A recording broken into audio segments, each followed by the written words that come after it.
So when trying to paint trees, it's important to look at, kind of the values of your trees and the overall shape. So a lot of times trees just look like one whole just bush, but a lot of times they'll have like a little highlight on the very edge of the tree, and then kind of a medium color, and then a really, really dark color for like the branches, or the really, really dark kind of middle parts. So for this picture, I kind of mixed a really, really dark kind of greenish brown just by using a little bit of sap green plus some red. And I can also add like a tiny bit of ultramarine blue. So it makes a really, really nice kind of dark brown that has a lot of the colors that I used in the rest of the painting in that color. So you can kind of see if I add a little white to it,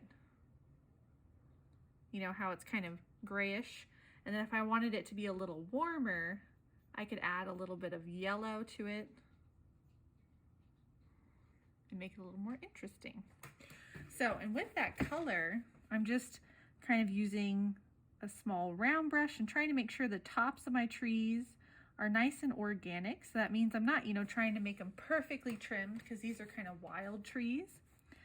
So I'm trying to leave a little space of my background showing through them.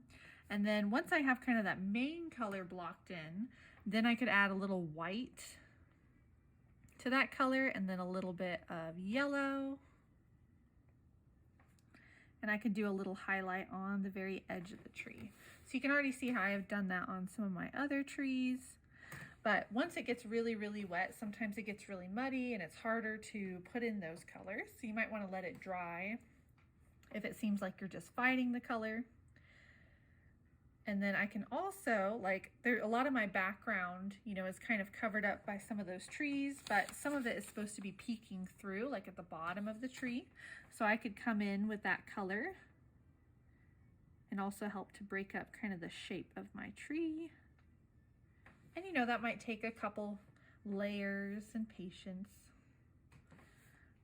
Like my tree trunks right now are kind of light, so I'll probably have to come back in and do another layer on those.